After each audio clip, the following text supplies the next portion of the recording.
Hey guys, today's episode is a bit different. I have created 2-episode series, part 1 and part 2, about how you can learn English in Australia and what is needed for you to come to Australia to learn English. If you're one of those people who are thinking of coming to Australia to travel, work, and learn English, then today's episode is for you. And also, if you have friends who can't stop talking about how they wish they could just go somewhere to learn English, to an English-speaking country to learn English, then please share this episode with them. They will thank you for it. Let's get cracking. It's Australian, so let's get started.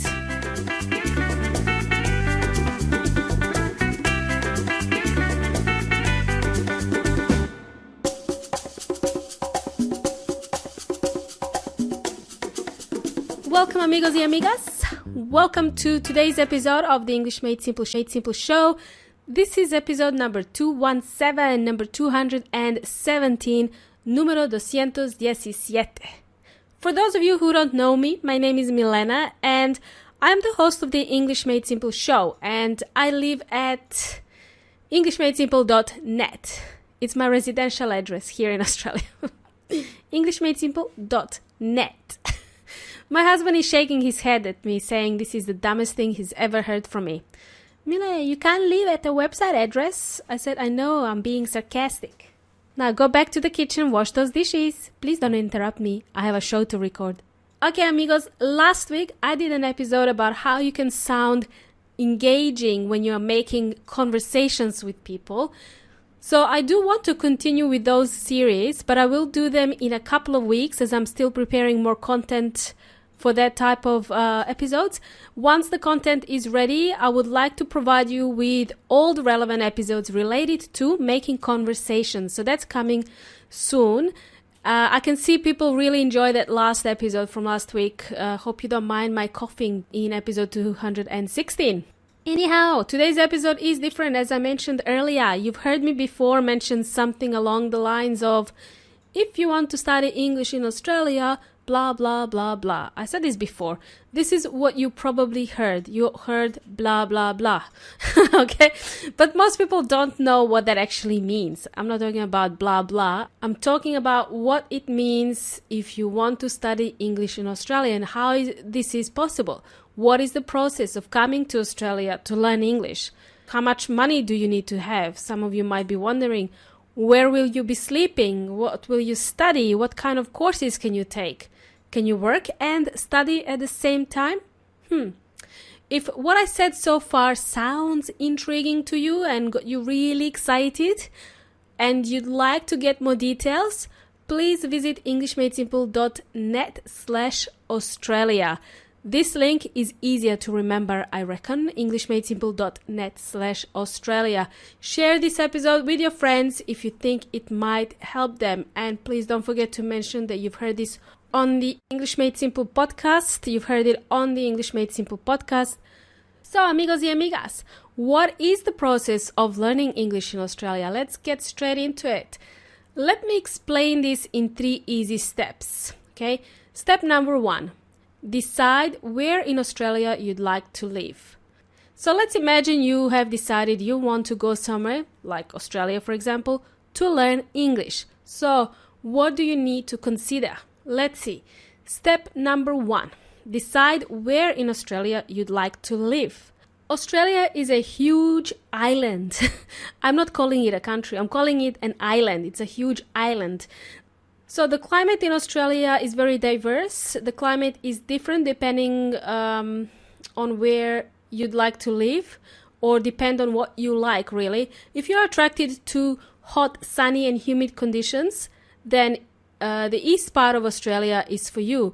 Also the north part of Australia, so up north, northern part of Australia is also where it's pretty hot and humid. Although in my opinion, east side is better than the north side. So on the east side of Australia, that's where state of Queensland is. The cities like Brisbane and the Gold Coast. If you like surfing, that's a place to be. Gold Coast is a place to be. That's where surfers hang out. So that's for people who like surfing. There are schools and universities in Brisbane and on the Gold Coast. The climate is tropical, so in summertime you can get a lot of rain. Only a couple of weeks of heavy rain, but other than that, the climate is really perfect on the east side of Australia. If you're into fashion, if you like big cities surrounded by parks and buildings, then Melbourne and Sydney are where you'd possibly like to live and study. That's where you would like to spend most of your time if you like these type of things like fashion and huge cities, buildings, concrete jungle, and things like that. Okay, and then we have Adelaide, Perth, and Hobart, which are smaller cities in Australia. They all have schools, but it may be a bit boring if you're a social person and you like to party, okay? This is my personal opinion, but if you are listening to this and you live in these cities, you may disagree with me, okay? If you're somebody who lives in Adelaide right now, like me, or Perth or Hobart, you may disagree with me. You may think, oh no, Milena, this place is not boring. Actually, it's really fun. Okay, and that's fine, but if you like peace and quiet, like tranquility, then come to Adelaide, Perth, or Hobart. Hobart is a town in Tasmania. By the way, the climate in the southern part of Australia is a lot cooler in winter. It can get to 1 or 2 degrees in winter, so you do need a jacket, scarf, and a hat in winter. It does really get cold. It's not always sunny in Australia. The summers are okay in southern part of Australia, like Melbourne or Adelaide, or the southern part of Australia. The summers are okay, not too hot. It's just it can get really cold in winter. You may be surprised. Other things to consider when choosing a city to live and study in, things like facilities, tourist attractions, major events like some major events like concerts. For example, if Madonna was to come to play in Australia, would she come to Adelaide? Don't think so. She'd probably go to Sydney or Melbourne. What about Metallica? If Metallica was to play in Australia, where would they play? Would they play in Adelaide? Don't think so. Anyway, so if these things are important to you, you might really consider big cities like Sydney or Melbourne. Rightio, let me continue. You might want to consider if there are any work opportunities available in these cities. So the bigger the city, the more job opportunities, obviously. So you can choose more work opportunities for you if you move to one of those bigger cities like Melbourne or Sydney. Some cities are more expensive than others, okay? So unfortunately, that's a fact. For example, Sydney is known to be more expensive. The cost of living is higher in these cities like Sydney than any other city in Australia. But because it's a big city, it has more opportunities for work and more schools to choose from. Okay, cool. Oh, and if you're coming to Australia to feed the kangaroos, if that's your sole purpose to come to Australia to study because you want to be surrounded by kangaroos, you want to see them in action, then you can really do that in almost any city in Australia. Okay? They can come to the city too. All right. Step number 2, I'm sharing 3 steps with you today. So step number 2, once you decide on the city where you want to live, you now need to choose which school to enroll in to start your English learning journey. When choosing the school, you might want to consider what type of courses are on offer. So according to your current level of English, you may choose courses that teach English for beginners, intermediate, or kind of more advanced levels. For example, courses like General English is for students who have basic knowledge of the language. If you're not competent enough in English, you'd probably go for something like General English. Then you have Ielts courses that you can do in Australia. This is for people who want to apply for another visa or get into a university in Australia. Some universities require you to have Ielts, to pass Ielts exam. Then there are courses like Cambridge courses that are also offered for these student visas in case you want to get a certification.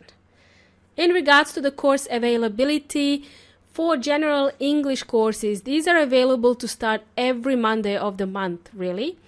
And as for the other English courses such as Cambridge or PTE, which is another English type of exam course like Ielts, PT. They are only available a few times a year, so you might want to plan ahead and decide what type of courses you would be interested in learning in while you're in Australia. The course you choose may depend also on whether you are able to afford them. Some courses are cheaper than others. They can range between $175 to $300 per week. So I'll talk more about the cost of learning English in Australia in my next episode. This is the first episode of the series, and then I'm going to share another episode with you, part 2, next week, which will cover more details about the cost and some requirements, visa requirements, or what you need to do before coming here. All right, so the last step I would like to cover in today's episode is step number 3, accommodation. Okay, accommodation. Where would you live once you come to Australia to learn English? You want to live in a resort, in a 5-star hotel? You know, why not? If you can. All right, you don't have to have an expensive rent when you come to Australia. There are cheaper alternatives. There are cheaper ways to live here as a student if you are coming here on a budget. There is something called homestay, which is kind of an arrangement where you live with a family. They are known as a host family. They will host you. They will offer their spare bedroom for you to live in. This is generally cheaper than renting. With homestay type of accommodation, I think food is included in the price, but you better check that. I'm not sure how much this accommodation would cost, but each homestay is different. So once you engage someone to help you with the move to come to study English in Australia, they will be able to advise you better. Another type of accommodation that is quite popular among students or people who come to explore Australia is something called flat sharing. You can share a 2-bedroom apartment in the city with another person and reduce your cost of living substantially. I had a friend in Melbourne who lived in the suburb of Docklands in a 4-bedroom apartment with both the sea views and the city views, and her rent was $250 a week, whereas the whole apartment would have costed her $1,000 a week, I think. So you can flat share with others to reduce your cost of living. So what I am trying to say here, amigos y amigas, you can live in a nice area, a central area, for a small cost. You don't have to spend a lot of money to live in a nice place while you are here visiting or studying. So for more information on how you can come to Australia to learn English, please visit englishmadesimple.net/Australia. Alrighty. Today's episode was an easy one, I reckon. I didn't want to overwhelm you with a lot of information in one episode. So next week, we're going to cover the nitty-gritty stuff about what the requirements are in order for you to come to Australia so you can plan your trip better. We'll cover visas, visa requirements, work, and how much you need to budget in order to live here normally. How much money you need to start saving, okay? That's coming next week. Again, please share this episode with somebody you know who would benefit from hearing about learning English in Australia or studying English in Australia. Thanks for joining me today, amigos y amigas. You've been an awesome audience and you've been jamming with Milena from English Made Simple. Have an awesome rest of the week. Until next time, hasta la próxima.